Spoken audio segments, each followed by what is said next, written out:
There's something more about self-love that I want to get into, and I'm hoping that the words come to me because the messages are coming this morning, and I needed to get up and prepare for the day.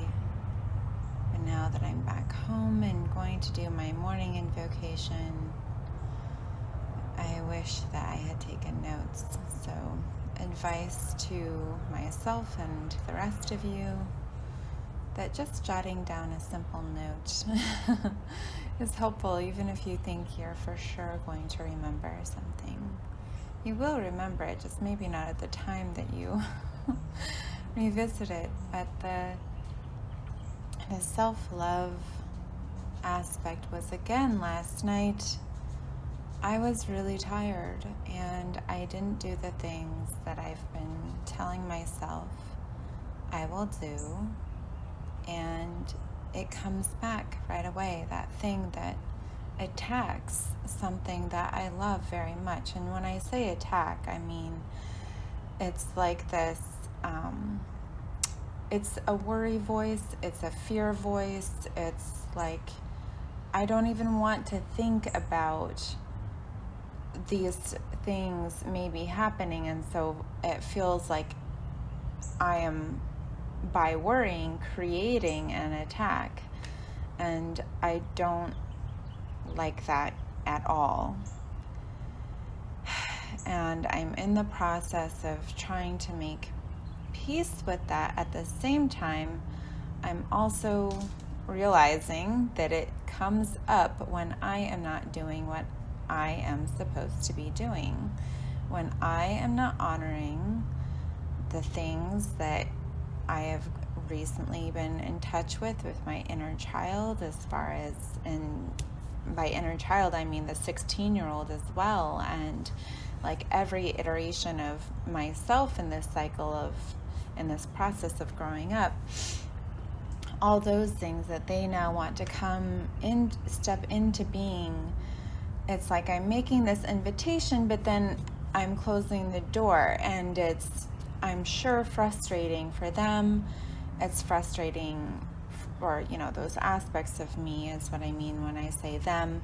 It's frustrating for me because that really is me, of course, wanting to do these things and not making intentional space for them. I get tired. I'm like, okay, I just want to kind of relax and goof off and watch something and then go to bed and start again tomorrow. But tomorrow brings its own cycle of work back, the typical work that I do.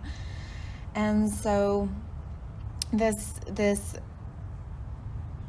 attack, worry, fear voice that is worried, that is using something I love dearly to get, it's just using that thing to get my attention.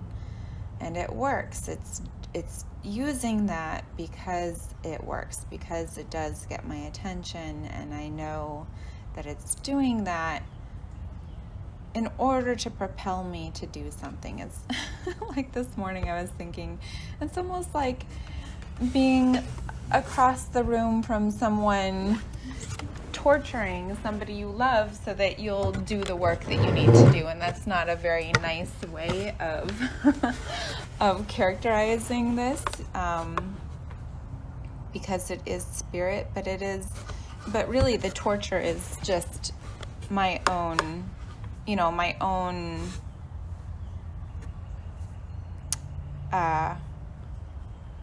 desire to not have the worry thoughts that I have. it does feel a bit like self-imposed torture, which I guess is exactly what it is when I do not do the things for myself that I know I need to do. Okay, maybe that's the core of it. Speaking it out loud sometimes does help, although that's not the first way I do things. I am trying to step into that. And just then it's helpful. That's what it is. I'm torturing myself by not giving myself that space. I'm giving myself space for doing these recordings, and that's one tiny piece of what I know I'm supposed to be doing. I'm supposed to be opening up my journals, reading through, organizing the information, synthesizing it, sharing it, integrating it into these larger ideas that I have. And also there are so many ideas that I have that I would say they have nothing to do with these particular subjects, but everything has to do with these subjects. So at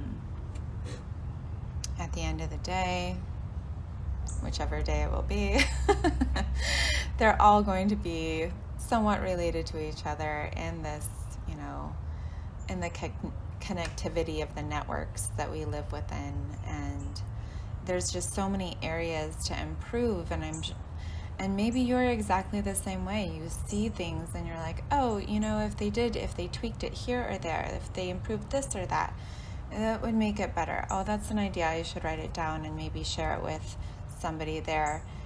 I would want to keep all these ideas for myself like a dragon with a hoard of gold, because it's like, oh, well, somebody can create a business on this, but I don't necessarily want to be that somebody. There are so many somebodies who are going to be able to do a better job of it than I can when it comes to implementation and execution. And that, my friends, is the exact thing that brings you success. It's not the idea, it's the implementation and the execution. That is where action comes into play. That is where we meet. If we want to say universe, I kind of want to say genius, because when I think of genius, the idea of the genie, and I'm sure this is not the full picture, but it used to be this, it's the muse. It's like the spirit of the muse. And so I kind of, in my own imagination, I think of these little bubbles, these little ideas that come to you. And if you don't do it, if you don't implement the idea, it's going to drift and see who will implement it. So your ideas, yes, they can come to you, but they should not stay with you. They should be shared. And at some other point, I'll get into more of that, because that was a huge deal for me, thinking, oh, I have to be the one. These are my ideas. And that did not get me anywhere. And I still have yet to share the ideas, but I know I feel open. I feel very open to that. I just need to find a way to do that now. And I would love to see what other ideas people have, and be able for us all to share those, and think of some way, some framework in which we can figure out how the team can navigate. Like, maybe some people do want to be involved in their idea, and maybe we have similar enough ideas or different perspectives on how to execute those ideas that, there is some sort of platform that we could work together and figure out what roles people want to play. Because even though I might have an idea for XYZ, I may not want to be in certain roles in that thing, because I may not have the expertise. For example, I have a lot of ideas where I would need to have a programming background. I do not. So instead of spending years and years and years trying to hold on to my own ideas and become a programmer in order to be the one to implement them, I just need to find the right team. And I encourage all of you who have ideas to think that way. Open your eyes to the people who not just can help you, but you can help them with the ideas. There's so many people who are excellent at the execution, and and they want good ideas to implement. They're looking for that creative approach, that innovative approach. And so all we need to do is really connect the dots, and it sounds simple, but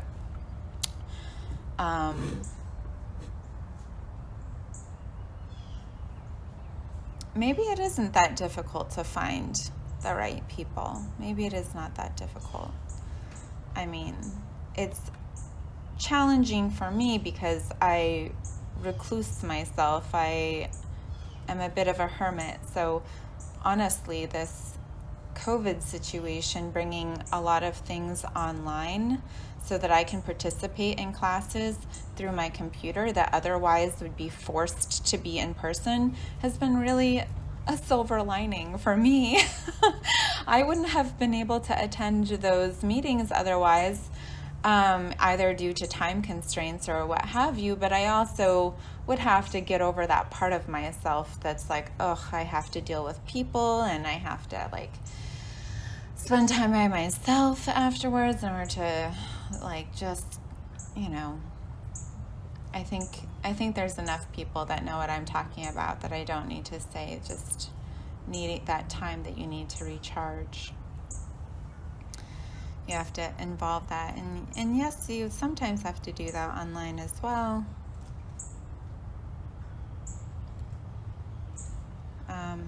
You do, but hopefully we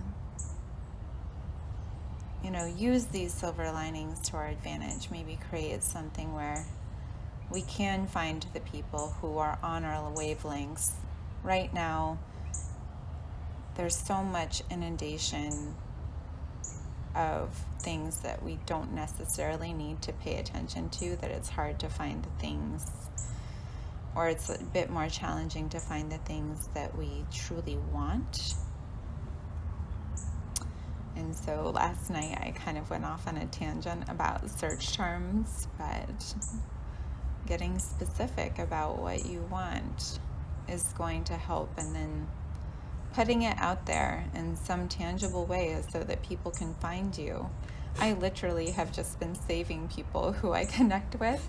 Like, for example, on customer service calls. If I connect with somebody, I'm like, oh, this is weird, but I want to save your number just in case.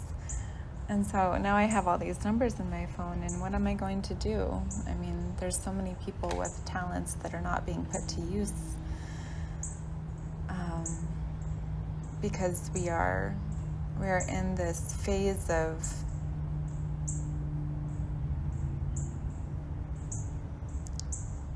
being trapped in jobs that give us health care, and and that's what we have to go make our decisions based off of. I have to keep adjusting my chair because the sun is shifting.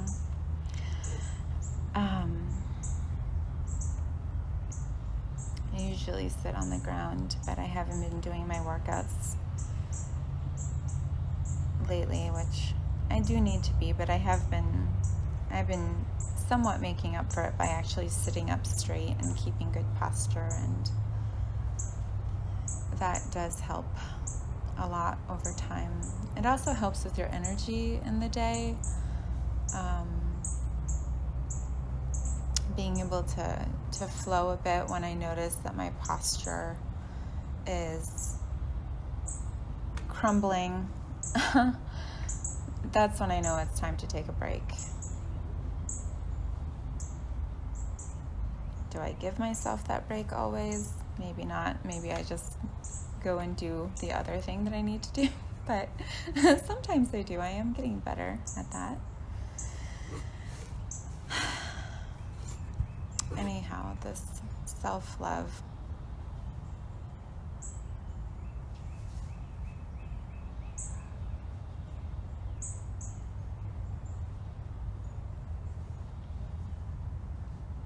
It's using, this piece of me is using something I dearly love to get my attention. And I should say pieces of me, because I'm sure they're all pretty annoyed that I've been like, oh, I'm going to open the door to you, but hold on, let me do something else. How often do we do that to children already? And now I'm doing it to my inner child again.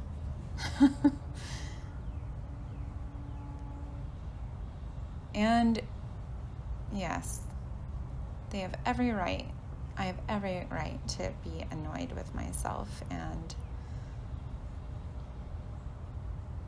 they're showing me that it is truly self-torture. And I want to share that with you and remind myself that is self-imposed torture.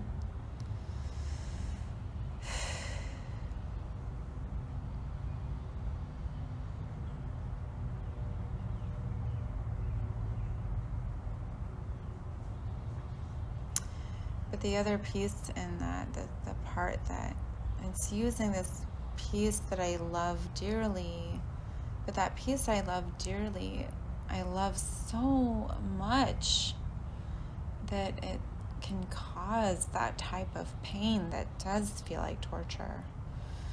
Oh, why does love have to hurt sometimes? I mean, it often can hurt.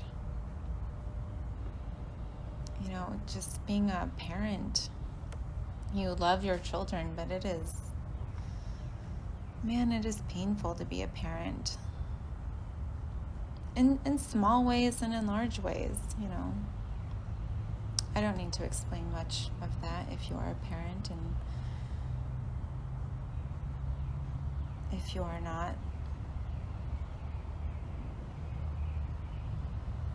I'm sure you can think of something that you care deeply about and you're very involved in its development. Perhaps it's a project. Perhaps your child is a project that you're working on. And there's all these other things that go on with it, and that other people need to be involved with, and it can change, and that change is painful.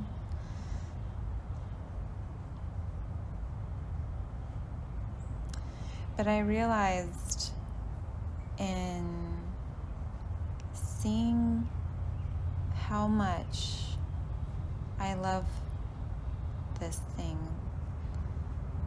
and how much pain it could cause me when it's threatened, when I threaten, when my inner children are like having these thoughts to get my attention by worrying about it. And it feels like an attack. There's that piece of me that wants to withdraw my love so that I don't have something that can be so painful.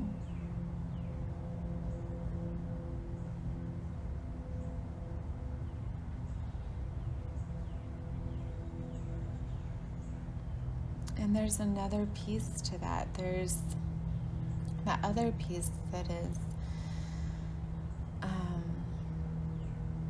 this piece that I love. It was actually the source of my first removal from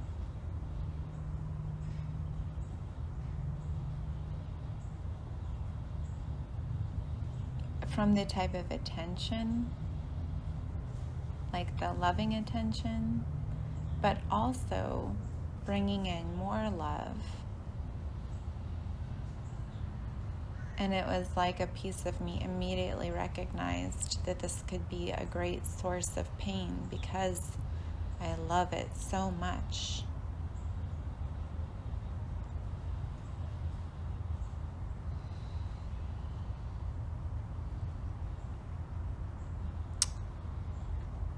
And so there's that sense that I want to remove myself from that love so that I don't have the pain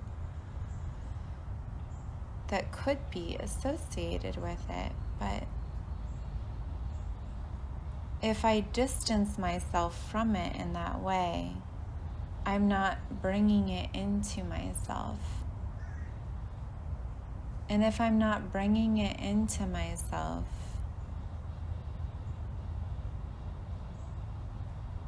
if I'm creating that separation, I am actually the source of my own pain, because that I am the one removing myself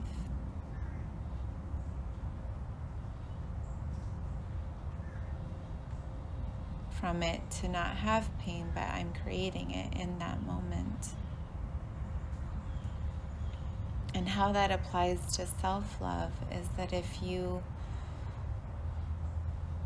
bring things into yourself and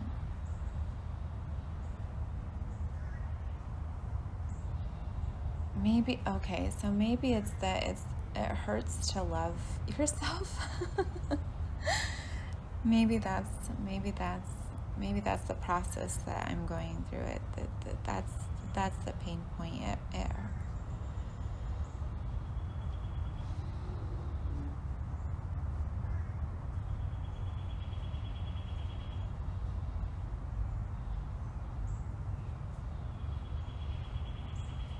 That spiritually, even though this is within my expanded self,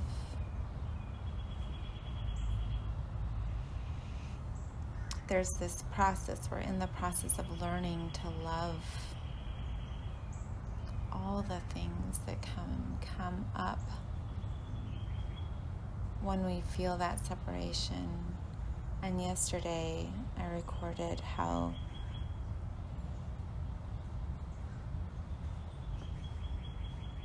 those challenges, those pain points, can create more beauty around them. So that's what we're learning to do. That's what I'm learning to do. It's to create more beauty around these things. So how are these challenges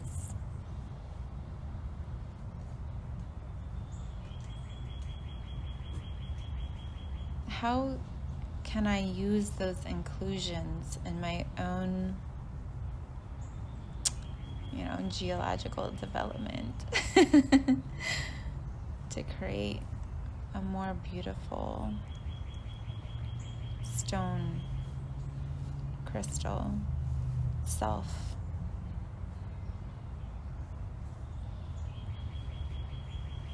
I'm still not saying the core of it, but I want to try to get there. And I apologize if this is so nebulous because I'm not using concrete examples that it's hard to follow along. I know examples help people, but they can also be so specific that maybe you don't feel like it applies to your situation. And I want, if this does in some way resonate, I want it to include your experience as well.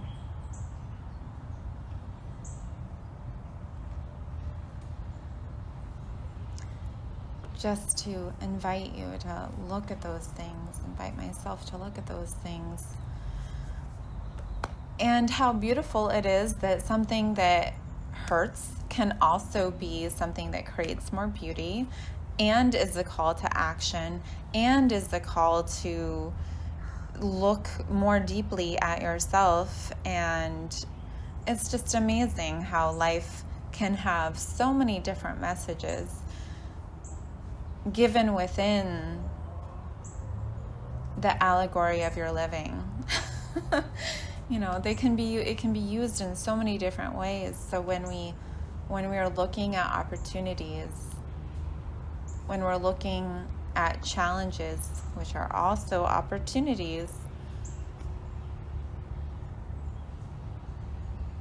there's so many things in there. There's dimensions, there's perspectives, there's, you turn, like this sphere in my hand, you turn it and you look at the different ways that it could be, and it can be all of those things. Life will do that to you. Maybe this is the quickest way.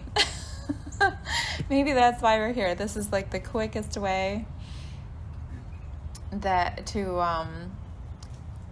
in this lived experience, it's the quickest way to get so many messages all at once in your living. It's just a matter of opening your eyes to it little by little. Perhaps.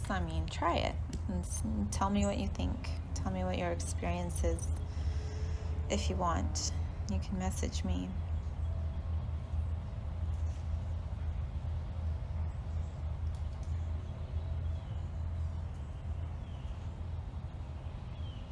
I think another part of it is that there are things that I love so much that I think that love is above the love that I can show myself.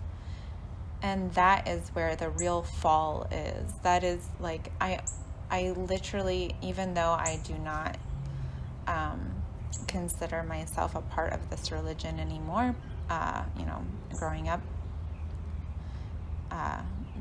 it's what I was taught, but I imagine that removal is where that fallen angel comes into being. Seeing something that you love so much and yourself is not worthy of that same type of love is where that self falls, that hurt occurs, that trauma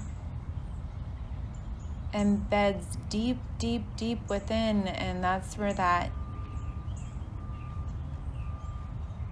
reckless pain, that hurt, that niggling thing is created. And it spends so much energy crawling back to try to find again that love.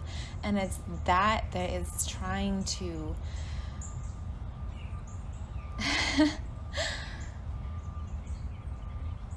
find that self-love. And now I'm realizing that that's maybe what's behind that whole, I really don't want to say these terms, but it's what, it's an allegory, people.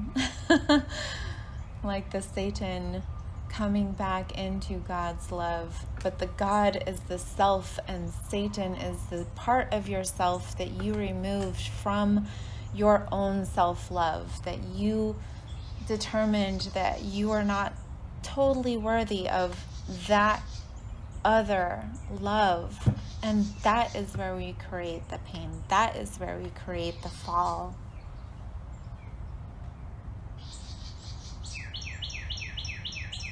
Anyway, now that allegory finally makes sense to me, so that's why I wanted to share it with you. Something that I, as a child, I was looking at this story over and over again. I'm like, how does this make sense? Because, I was a weird child, I guess. I just was like, I really want this to make sense. I don't understand completely, but I feel like I'm starting to scratch that surface. I don't know. Do you agree? Think about it. Message me. For me, it makes sense to see it that way.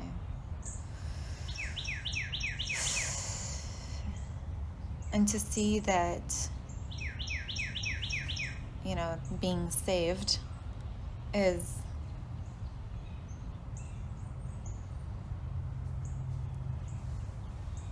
knowing that that those parts of me are, that all of me is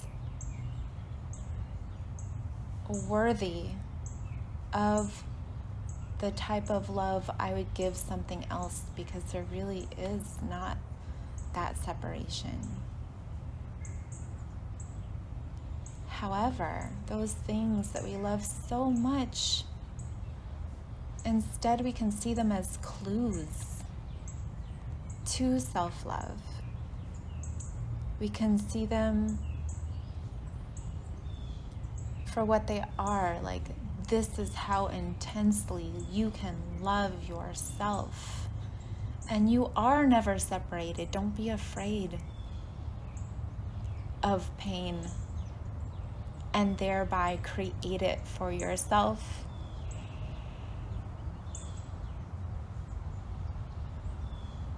Don't leave any part of yourself out. That's intense, man. I mean, and woman. You know what I mean.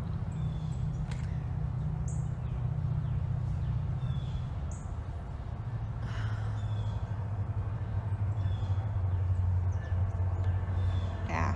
So sit with that. This recording is probably long enough. Maybe I should have a disclaimer. Maybe just fast forward to the end where she gets kind of to the point, but also along the way is, I hope, helpful in my meandering way of getting to sort of the point.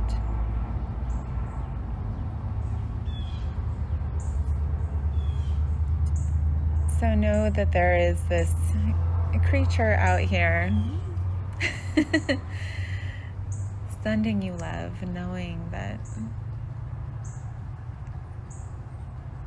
she is an aspect of you that perhaps you have not met, and you an aspect of her that she has not yet met. And how beautiful is that we can be so diverse on this planet in our expressions,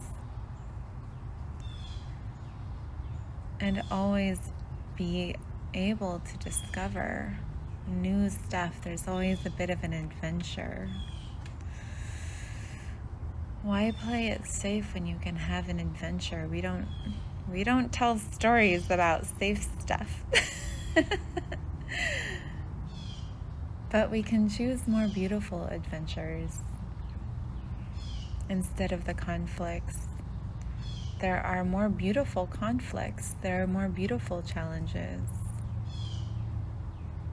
See that in your day, and by seeing the more beautiful challenges, perhaps you are listening to the gentle invites into messages and learnings that, you can take from that point and not let them develop into more difficult things. If that's what you want. I mean, that's what I want. I want more gentle things. I'm okay not getting racked over the coals. I want more beautiful things in my life. And I wish that for myself, and I wish that for all of you. Because you know what it's like to be here. You're probably done with it too.